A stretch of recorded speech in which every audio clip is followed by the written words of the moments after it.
Leandro Carnal, na Rádio Bandeirantes. Careca de Saber.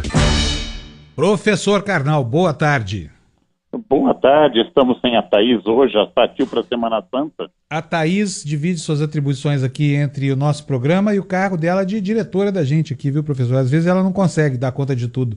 A gente já mandou providenciar um clone dela, para não sair daqui do meu lado. Eu adoraria a clonagem. Estou aqui em Caeté, Minas Gerais. Professor, aonde, professor? Caeté, Minas Gerais. Mas como anda este homem, viu? Professor, eu aposto que o senhor está pensando que nós vamos falar sobre a guerra da Síria. É ou não é? Não imagino. Você é sempre uma caixinha de surpresa. Então hoje o senhor errou. Nós vamos falar sobre a guerra da Síria mesmo. Professor, olha só, tem muita gente interessada em saber e é dificílimo de entender. Vamos ver se o senhor consegue clarear as nossas mentes aqui. Esse angu de caroço que é a Síria, né? Talvez hoje o país mais complicado do mundo. A Síria, aliás, tomou o lugar do Iraque, né? Com todos os seus problemas, as vastas minorias, enfim.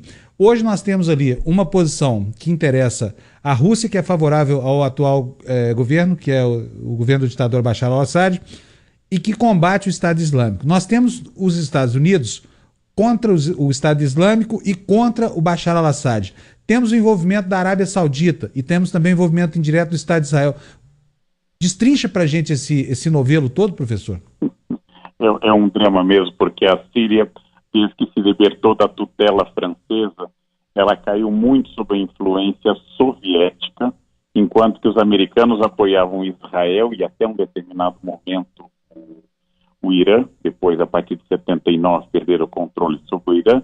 A União Soviética abastecia tanto o governo do pai do atual ditador da Síria, quanto do próprio ditador. A guerra civil na Síria é dramática porque são três grupos muito violentos. A oposição, que é muito violenta e armada, o governo do ditador Assad e o Estado Islâmico. O Estado Islâmico está perdendo espaço, ele nunca teve chance de se tornar um ator mundial, mas ele serve para ressuscitar um fantasma da Guerra Fria, quando Estados Unidos e União Soviética não brigavam entre si, mas brigavam no quintal, brigavam na Coreia, brigavam no Oriente Médio e em outros lugares. Então a Síria voltou a ser um palco de potências, mais complicado ainda, porque essas potências hoje têm inimigos em comum.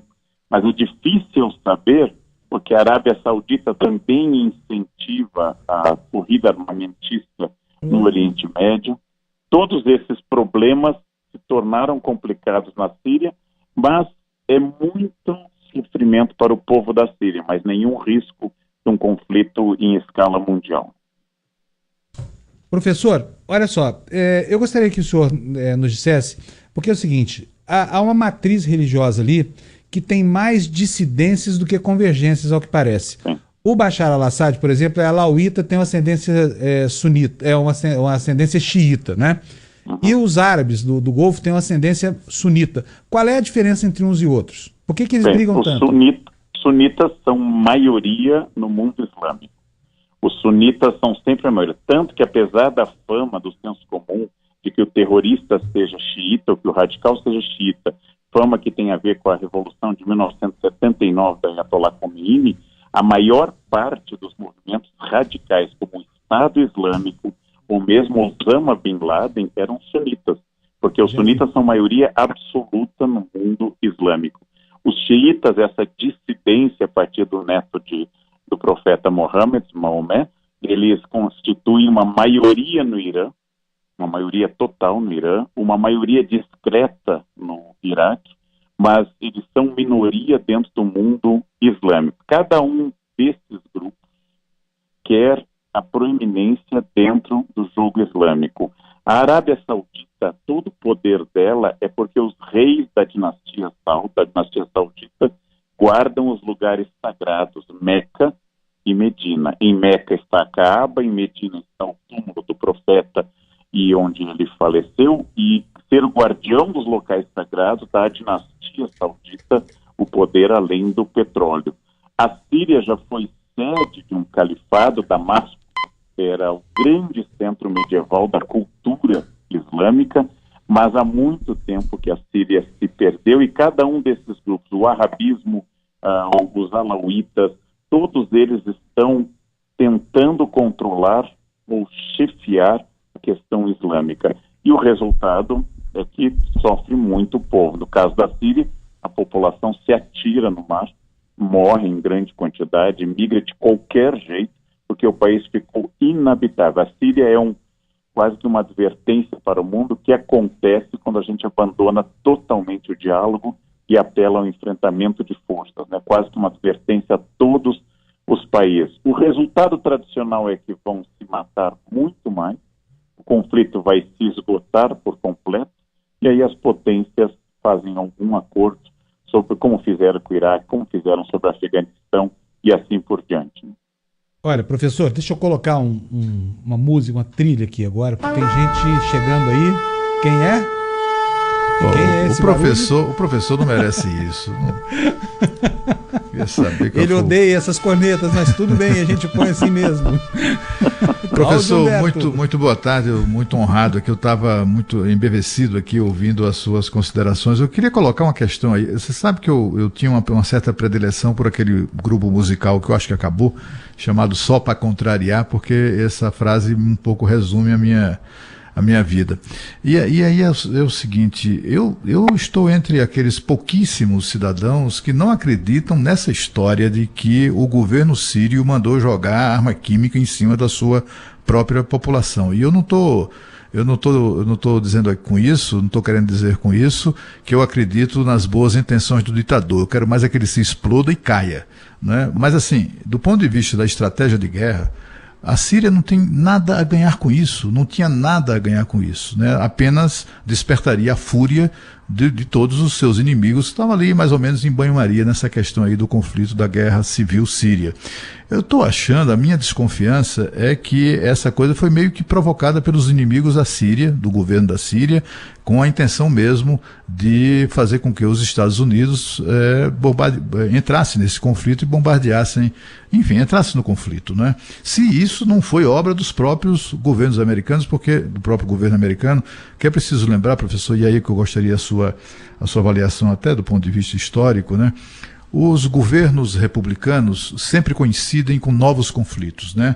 A gente sabe das relações históricas que existem, até de financiamento das campanhas republicanas pela indústria de armas americanas. Então, cada presidente republicano tem meio que um compromisso de arranjar uma guerra, até para desovar os estoques, gastar as armas e etc., de munição, para comprar mais, né? E chegou a vez, se a gente olhar para trás, não precisa nem ir muito longe, mas Bush pai fez a tempestade no deserto. Isso para falar só de um dos conflitos que ele provocou, que ele gerou, né? O Bush filho inventou a mentira das armas químicas do Saddam Hussein para pretextar a invasão do Iraque. E agora não tem mais aquela coisa aquela cena patética do Colin Powell no Conselho de Segurança da ONU exibindo um vidrinho assim, dizendo que aquele vidrinho mataria não sei quantas pessoas, né? Para sustentar, para tentar materializar, digamos assim, a mentira do governo americano daquela época para dar pretexto à invasão do Iraque. O senhor não acha que há elementos suficientes para lançar uma certa suspeita sobre essa questão? O que é que foi, sobre os motivos reais desse bombardeio? Eu acho perfeitamente viável e plausível a desconfiança. Os líderes do Oriente Médio, em particular, têm potencial histórico para fazer bombardeios sobre sua própria população. Saddam Hussein fez isso com os curdos. Jogou armas químicas na região norte e noroeste do Iraque contra os curdos, porque existe uma realidade no Oriente Médio, que é uma realidade muitas vezes tribal, em que você não considera o outro como parte ou cidadão de um país ou súdito, mas de uma tribo rival. Isso explica que Saddam Hussein possa tratar aos curdos como estrangeiros, porque tem uma religião diferente, falam uma língua diferente, possam ser tratados como estrangeiros. Então, os líderes do Oriente Médio, como o ditador da Síria, como o ex-ditador Saddam Hussein, têm potencial e já fizeram coisas dessa escala. Porém, eu acho que você tem razão. Nesse momento, do ponto de vista da estratégia e da propaganda, seria um tiro nos 4 pés do ditador da Síria, porque ele é um quadrúpede, né? É um tiro nos 4 pés dele, porque atrairia para uma guerra em banho-maria, atrairia atenção internacional, já que a Convenção de Genebra proíbe terminantemente, seria causa de uma reação norte-americana. Agora, uma questão curiosa, com toda razão você identifica que os presidentes Arbusto I e Arbusto II, Bush I e Bush II, entraram nas guerras do Oriente Médio. Mas os democratas têm na sua folha de serviços, que foi um democrata, Woodrow Wilson, que declarou a Primeira Guerra Mundial, foi um democrata, Roosevelt, que declarou a Segunda, e foi um democrata, Lyndon Johnson, que fez a declaração de guerra oficial do Vietnã, e um democrata, que foi o presidente Truman, que fez a declaração de guerra da Coreia. Ou seja, é verdade que os republicanos têm assumido essa posição dos falcões, ou seja, aquela posição de uma linha de política externa específica ligada aos republicanos. Porém, os democratas não são de Woodstock, né? Eles não estão fumando maconha e gritando "We are the world". Eles estão também declarando guerra. Aliás, as maiores guerras foram declaradas pelos democratas. As guerras mais econômicas, as que mais diziam respeito aos interesses petrolíferos da família Bush, essas sim foram declaradas pelos republicanos.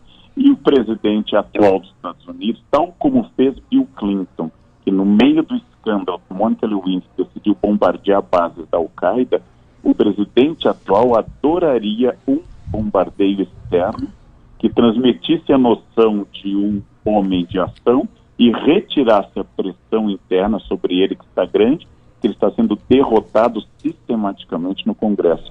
Então, achar uma guerra externa é fabuloso para essa gente, porque retira a pressão interna. E os americanos, quando lutaram contra os ingleses no 18, contra os indígenas e mexicanos no 19, contra os comunistas no século 20 e agora contra os fundamentalistas islâmicos, foi a única ocasião que este país, que não tem nem nome próprio, Estados Unidos são o único país do mundo que não tem um nome próprio, eles apenas se chamam Estados Unidos deste lugar. Eles não têm o nome de um produto, como o Brasil ou a Argentina, nem de uma pessoa, como a Colômbia, ou de uma questão geográfica, como o Equador. São os Estados Unidos deste lugar.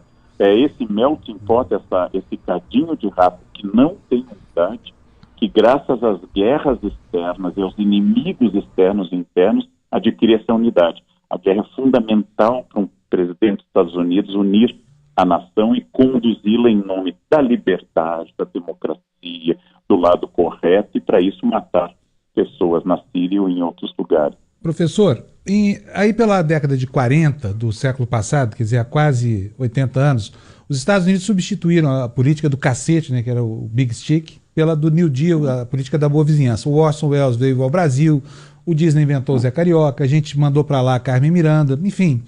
E o mundo começou a trabalhar que parecia que haveria uma nova sintonia baseada mais na imposição de padrões culturais que propriamente no intervencionismo Estado bruto, né? No imperialismo, como a gente costuma. Agora, parece que com o Trump a coisa volta para trás, é o Big Stick de novo, não é não? Eu acho que a teoria do Theodore Roosevelt, o presidente do início do século XX, de que a gente deve falar mansinho, levar um porrete na mão, e como você lembrou, foi substituída tanto pela boa vizinhança como essa aliança para o progresso, a boa vizinhança de Roosevelt, a aliança para o progresso de Kennedy, eram políticas democratas de tentar dialogar com a América e fazer essa cooptação cultural e representaram, como você citou, personagens como o Zé Carioca. Eu acho que o Trump é um homem de negócios. Então, como o Brasil tem um comércio deficitário com os Estados Unidos, como os americanos ganham mais dinheiro conosco do que perdem, nós seremos bons parceiros para essa política externa, porque nós não somos causadores do déficit americano. E o Trump tem um discurso público que é um pouco mercantilista, e a ideia de que tem que ser superavitário o comércio americano com o mundo inteiro. Os americanos são bons... Além do comércio... Sim? Além do comércio bilateral, né, Brasil e Estados Unidos, os brasileiros também são dos principais visitantes, né, dos maiores visitantes em território americano. Estamos lá levando dinheiro vivo, né? Verdade. E a Flórida, que era uma terra de espanhóis, agora é uma terra de brasileiros, né? Várias lojas, durante o apogeu da sedução Miami e Nova York, várias lojas contrataram, eu fui testemunha disso, atendentes em português. né? Era mais fácil encontrar paulistas num outlet em Nova Jersey do que encontrar paulistas aqui em São Paulo. Então, isso é uma realidade. Agora, o Trump faz um discurso nacionalista, mas ele é um homem de negócio. O Brasil é um bom aliado dos Estados Unidos no campo dos negócios, porque nós estamos dando dinheiro para os Estados Unidos. Bom, tomara que a gente tenha alguma vantagem nisso, né? Porque com os primeiros movimentos fica difícil enxergar um horizonte aí de qualquer coisa positiva que chega. É meio... Eu acho que, curiosamente, essa perspectiva um pouco xenófoba dele, especialmente dedicada ao México, tem potencial para alargar as relações com o Brasil. Se o Brasil retomar uma política externa tradicional pragmática e não ideológica, uma política em que o Itamaraty era muito mais balcão de negócio do que proposta ideológica ou política, se nós retomarmos essa tradição do mais profissional de todos os ministérios brasileiros, que é o Itamaraty, eu acho que nós temos chance de retomar uma tradição de fazer aquela compreensão que os países não têm amigos, os países têm interesses. Então nós temos interesses econômicos, os americanos são ainda a maior economia do planeta, graças à conferência de Bretton Woods, o mundo comercia em dólar, o lastro do mundo é em dólar, e não adianta eu bater pé e fazer piquinho político, porque as coisas são assim, podem vir a se transformar no futuro. Professor Karnal, muito obrigado uma vez mais, bom fim de semana. Obrigado, e um bom final de semana para todos, para esse domingo de Ramos que se aproxima.